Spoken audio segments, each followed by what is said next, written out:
What's going on, Port fans? Welcome back to another video on the channel, and today we're going to be talking about the match simulation between Port Adelaide and the Adelaide Crows that happened on Friday in Mount Barker. Obviously, it was not a result that Port Adelaide fans would like to look at in terms of the scoreboard alone, but there was a lot to take away from the match simulation, and let's be honest, the 6 periods was just purely a match simulation, and you could tell by even 2 quarters in that this was meaning less than nothing, to be honest. And I know that our competitive juices as fans get quite involved in that, and me included. I'll put my hand up and say that I was sitting there, I was on the couch, and I was thinking, fuck, don't really want to lose to these guys. But at the same time, you know, it's just match simulation. It means absolutely nothing. And Crom fans can obviously go off and take their February Premiership and February Showdown, but we sit here right now, and I think still I feel pretty comfortable in where Port Adelaide's standing at, ready to go for the rest of the year. So let's get into it, and let's talk about the things I learnt from match simulation 1 against the Adelaide Crows.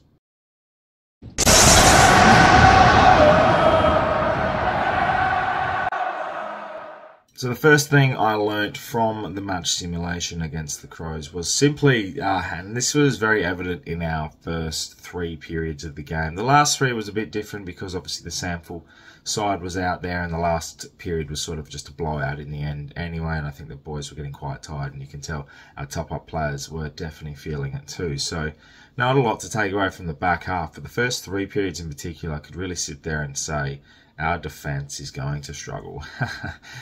It looked good when the ball wasn't down there, but if this height factor, this is what I'm talking about. You know, talk about the Crows. This is the ultimate test in terms of, you know, key forwards. You know, Darcy Fogarty, you've got Riley Thilthorpe, and you've got Tex Walker. 3 tools, 3, you know, big blokes that can take a contest. And we saw Aaliyah get dominated by Riley Thilthorpe. We saw Darcy Fogarty got it on the end of a couple, but he was a little bit less prominent than the rest. And Tex he had Bergman on him at one stage and just threw him out the way like a toothpick. So it is difficult to suggest that we will, you know, do anything strongly with a defence like we had structured. Against these smaller forward teams, I think we will work quite well, and I've mentioned numerous times through different videos now, our first 3 rounds are Collingwood, Richmond and Essendon, who don't pose prominent key forwards that will dominate a game as much as we've seen in the past. Now, albeit they could come out and McStay could kick 5 and Mychek kick 5 round 1 and we lose by 15 goals. You know, it's just the double-edged sword there. But I think our defence, led by Aaliyah and Bergman, were very, very solid. Thought Lockie Jones was very good and looked really at home down back. A couple of crunch tackles as well, which looked great. I think looking forward to seeing more of that. Ryan Burton didn't look fantastic even before he got injured. And you know, after he came back on, he looked a bit proppy too. So that was a little bit disappointing. But I think Logan Evans looks pretty solid down there. I don't see us making too many changes with our backline. I think Josh Sin needs to work on his game a bit more still. Looked out of place and a bit lost at times, but his left foot looked really good, and Kane Farrell looked back to normal, really, with his pumping left foot kick. So the defence looks okay. It just needs a bit more height. I think even if Asaba's down there, it just makes it a lot more, I feel a bit more comfortable. So we'll see how it all pans out. In correlation with that, the second thing I learnt was the fact that if Port Adelaide do not sign Miles Bergman on a 10-year Godfather offer, good God, man, I will scream and pull down every bit of household item I can find, because the bloke is a defensive menace. He will attack you with his body on a fantastic tackle he did on Sid Draper. He burst through you through speed and break your lines like no tomorrow. Saw that with 3 or 4 efforts following up each time inside 50, inside defensive 50, and then ran it through all the way pretty much near to inside our forward half. There was times in the air he beat Taylor Walker, and he was winning one-on-one contests in that defensive structure. And I think Tyson Goldsack came out and said after the game, you know, Miles one-on-one is very, very comfortable. But in saying that, we don't want to take away the other attributes of his game, which is his attacking speed, his defensive pressure, his ability to work on the ground, break lines, run through the pack and break away and hit targets going inside 50. So he looked great in a match simulation. looked a cut above the rest, and if there is no contract, I know there's been talks about him putting off talks till through the year. Did that last time and ended up staying, but he's got to be at Port Adelaide, and Port Adelaide have to do everything in their power to keep him. I don't care if they pay him more money. I don't care. Keep the kid. Keep the kid. He's a gun. Talk about when we don't have the footy. The third thing I learnt, and the thing I sort of kept bringing myself back to, is you could see the plan. You could see the game plan. You could see the short kicks, the 45s, the short 15, 20 metres, and trying to execute coming out of defensive 50, break the lines, and then pace and go and open up the forward line at the other end. What lacked is obviously execution. Now, our execution of game plans have been normally pretty good. It's just been inside 50 that's struggled. The opposite of this is now happening. We have to execute our game plan to be short little kicks, break the lines, then power through with a long inside 50 kick that will open up Georgiadis Lukosius, Ollie Lord, Jeremy Finlayson if he's down there, or anyone in particular that's down there at that time. Because I sit here and I look at it and I go, all right, no Dixon means there's no bombing long. When we did bomb long, there is a very, very strong possibility it is an intercept mark or a turnover, or if we can create a stoppage, then that's a win. That is a little bit of a concern, and I think you could see in certain parts of the game there was times where our old game style sort of came back in, and we're like, oh, where's Charlie? Oh, hang on a second, I don't see him. So, you've got to adjust that, and I think, with time, and I think another match simulation and internal trial to come, we play the Saints next week, and then obviously an internal trial on opening round weekend. You see that and you go, okay, this could be a little bit more time, needs a little bit of tweaks. I love the attitude of Dyson Goldsack in the press conference. He did say that this is a good opportunity to see exactly what we haven't seen, and that is a proper game of football where you can identify what you need to learn and improve on, and there's no better time to do it than in pre-season. And I think that's crucial, and I think that's a very, very good way to look at it, because this match simulation never really brought a lot of positives in terms of excitement, but it still brought a lot of things that you can look at and go, right, that worked and that didn't. Fourth thing I learnt was the Joes look very good.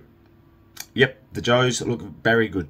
Now, I'm very proud of that line. I wrote that down this morning and I was very happy about it. But yeah, Joe Berry and Joe Richards look very, very nice and very, very solid at down forward. I think Joe, well, I have to be specific now, don't I? Because they're both named Joe. Richards' movement up the ground looked very, very pleasing. I think the way he could manipulate the footy and his work rate was awesome. I thought Joe Berry was the same. And his little left foot 15-metre kick to Horn Francis and then opened up and ended up kicking a goal from it was unbelievable.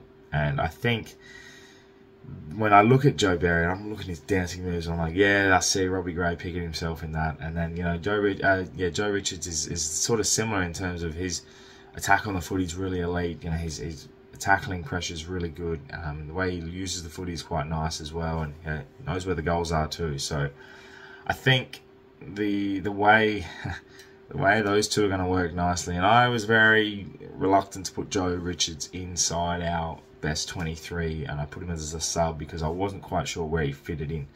At the moment, comparing to the results of the other smalls and the players that are going to play down there across the year, probably a little bit ahead of Sam Powell-Pepper. I know Sam Powell-Pepper was very, very low risk against the Crows yesterday in the match simulation. Looked like he's getting his flow well. It looked like he moved well. Those set shot goals and those snaps at goals were very, but he looked okay. So there's a place for all of them in our team. Just got to find it. Now there was plenty of other things I noticed throughout the night. Jeremy Finlayson down back. I thought Ollie Lord's game really came into its own as he played through the second half of the periods there. I thought a bit of a surprise of Ivan Soldo wasn't out there too much, or if not at all. Actually, I don't think he played. I thought Xavier Walsh in his moments was okay. You could definitely see Cochrane's performance. I thought looked alright as well. I think we look alright when it comes to our depth and everything, and all of that came with the second half periods, and then Horn Francis is elite, you know, and I think a few roles definitely were hindered by, you know, positioning and obviously the periods being chop and change and stuff like that. So you could never really get a good flow on what Port Adelaide were doing throughout the night. I think the one thing I did learn that stood out above the rest of all of the sort of honourable mentions of things that stood out to me, Ollie Wines' work rate. He covers the ground so well. Now, I know we've sort of never really been a big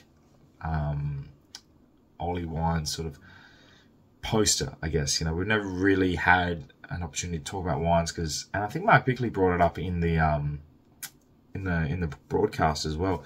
We always talk about Horn Francis, Rosie, Butters, you know, those three, and Willem Drew's performances as well.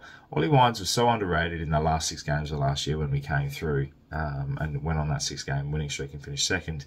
He was so underrated, and I watched him very closely in the second quarter.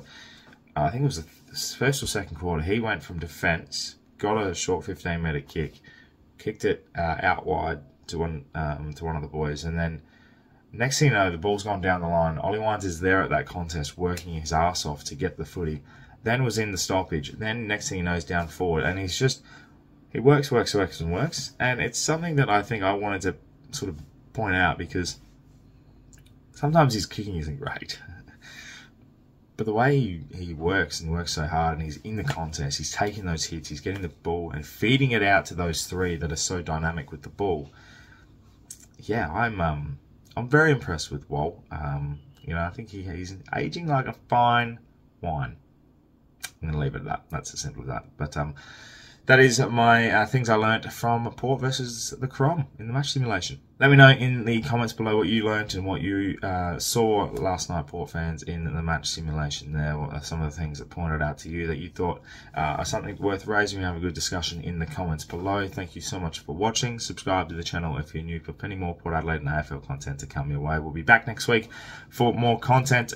Port St Kilda next weekend for the Community Series game. We'll be live streaming that one as well, so you can jump on and we'll have a live chat about it all. I look forward to seeing you all across the next week though. My name's Anthony. Thank you so much for watching. And as always, come ThePear.